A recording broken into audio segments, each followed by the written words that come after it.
There have been parts of this whole investigation that have been very concerning that go to government malfeasance and street-level violence.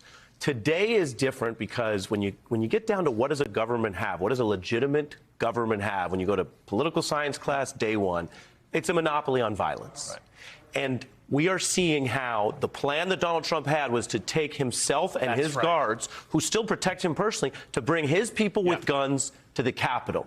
And he ended up in a physical altercation with them. They were trying to protect him from the danger and bring him back to the White House for safety. He was trying to bring them, to put them in danger. Not courageous. He had reason to believe, according to the evidence, the testimony, that the other people were going to kill or attack police, other politicians, Vice President Pence, targets. Vice President Pence is a protectee. Secret Service has a lawful obligation to help protect him, even over an illegal order from the president. We have rules about this which are helpful up to a point.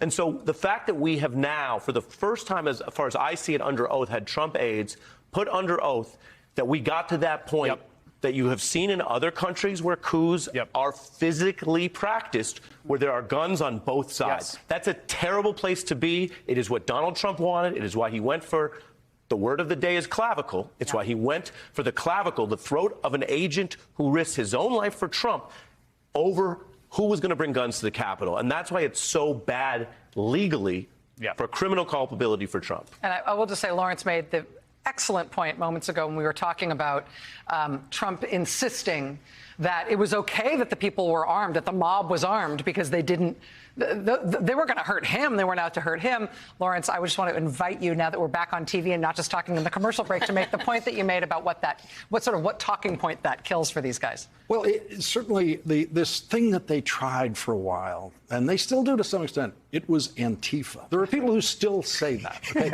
Donald Trump has now said to you conclusively, I knew it wasn't Antifa. I knew it was my friends. I knew they were all my friends, and they were going to take care of me. But by the way, he also has a pre-existing history with the Proud Boys. And I think this brings that back up. I mean, let's not forget that in Miami-Dade County, the Proud Boys have been operating for a very long time in very close proximity to the Miami-Dade Republican Party.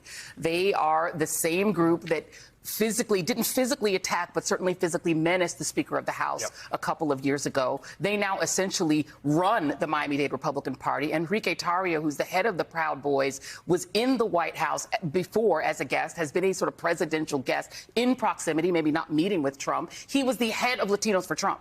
This is somebody who's been both involved in the violent kind of street-level violence that you're talking about, but also politically proximal. And let's not forget that Donald Trump said, when he was asked to denounce groups like the Proud Boys by name, what he said was, stand back and stand by. That's right.